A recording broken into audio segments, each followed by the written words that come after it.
Good morning, class. Today we're going to talk about Left 4, the second hack, part 1. This is Akash Patel.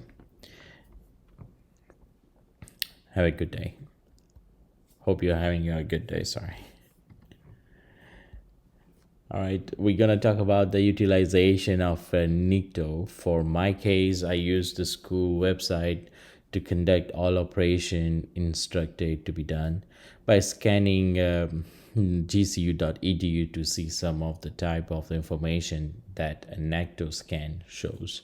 After it connects to port 443, we see that there is some useful information about the zipper and a list of other details like that the server is Cloudflare. Here is the first screenshot.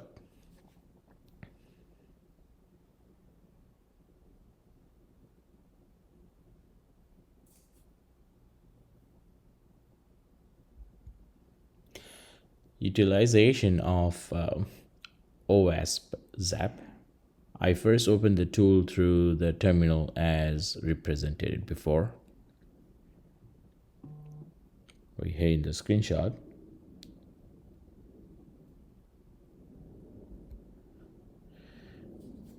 After the tool was ready, I choose to keep it default. No, I do not want to persist the session as represented below.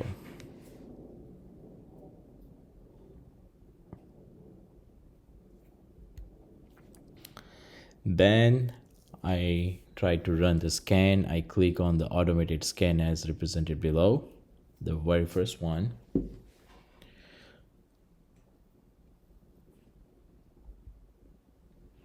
Then the input, I kept the gcu.edu and ran the attack as presented below.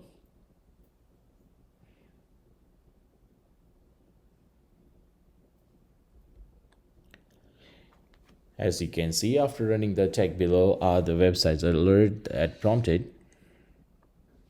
There are total 9 of them.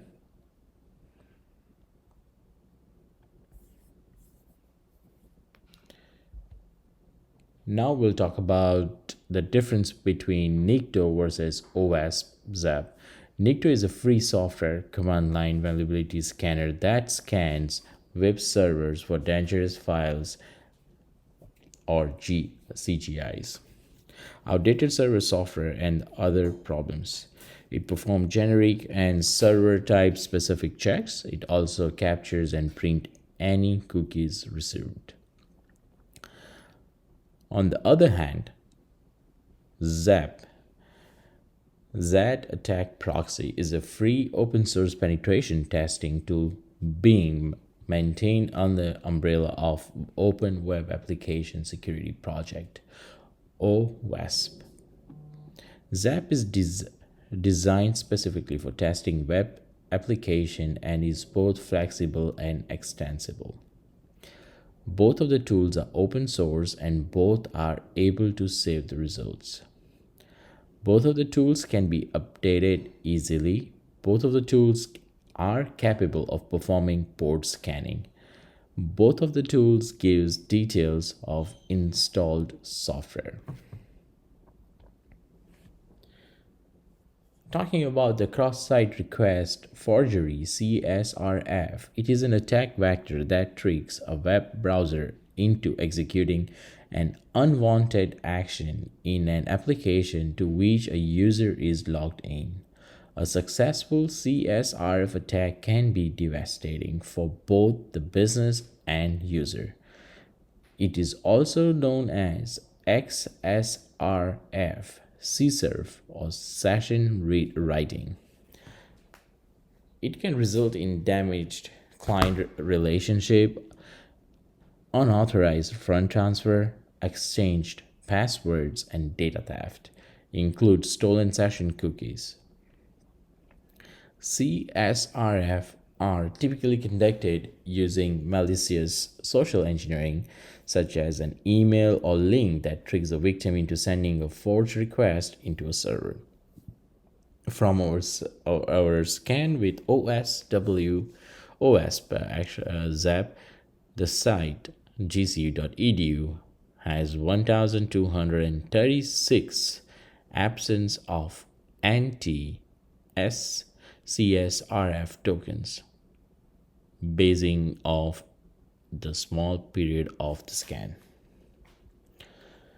Talking about the cross-site scripting, it is a type of attack in which malicious scripts are injected into websites and web application for the purpose of running on the end user device. Xss attack occurs when an attacker uses a web application to send malicious code, generally in form of browser side script, to different end users. Flaws that all allow this attack to succeed are quite widespread and occur anywhere on a web application. Uses input from an user with an output it generates without validating it or encoding it.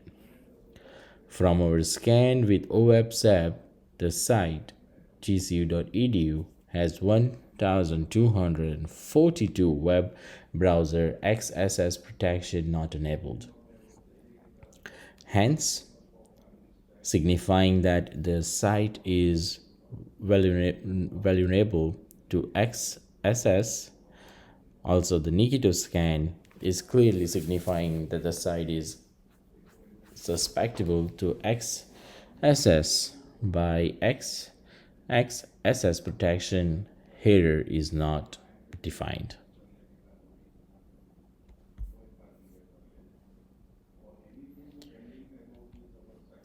Now, utilizing of Nessus. First, I downloaded the plugin and then I started the process of compiling the plugins.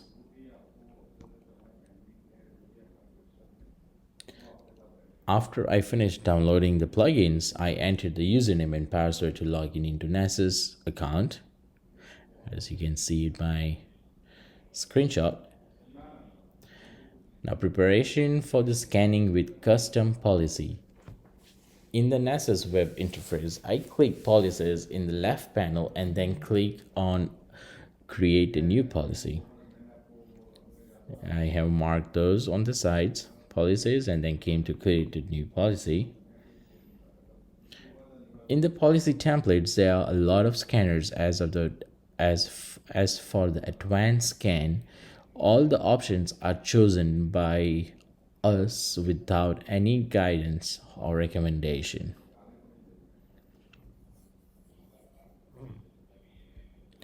I configured the scan by clicking on the advanced scan. First, I provide the name and description of the policy. We kept the set policy and custom policy as a name.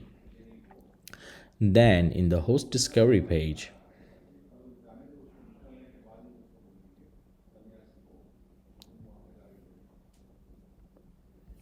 then we can set then we have the data that we have collected from nvamp. For my case, then we can choose this ping scan because we already have the list of hosts.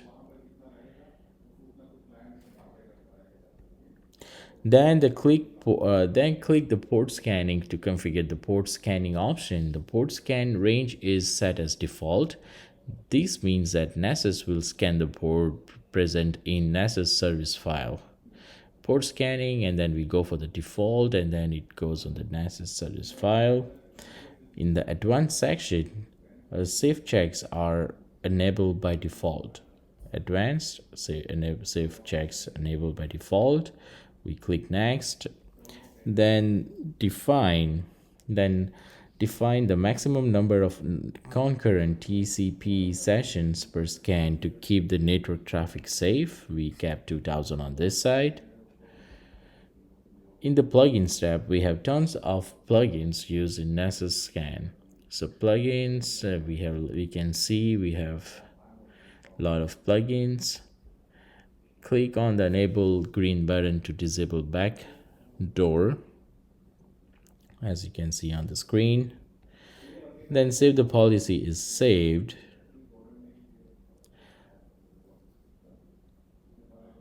Now we click on the new scan, create new scan, create on the new scan.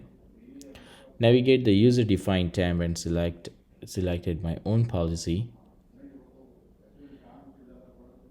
After doing some small configuration modification, I'm ready to launch the scan that are located on the bottom of the page. I am able to save or launch the scan immediately. Next, I choose launch to start now. You can see launch. Now if I click on the scan that I started, it will be directed onto the page shown on the figure. There are 3 tabs in this page, which is host, vulnerabilities, and history. By clicking on the vulnerabilities tab, we observe the information related to the vulnerabilities found during the scan. Here is the screenshot. Some are critical, some are mixed. Now vulnerabilities identifies SSL. SSL multiple issues. It might encompass heartbleed bug, Poodle SSL, SSL 3.0 enable and weak scripter suits. Bind shell backdoor detection. It is a shell which is listed on the remote port without any authentication being required. An attacker may use it in connect to remote port and sending command directly. NFS export share information disclosure. At least one of the NFS share export by remote server could be mounted by the scanning host. An attacker may be able to leverage this into read any possible write files or remark host. The last one is Rex ECD, the service detection. The Rex ECD service is running on the remote host. The service is designed to allow users of the network to execute command remotely. However, it does not provide any good means of authentication, so it may be abused by an attacker to scan the third-party host.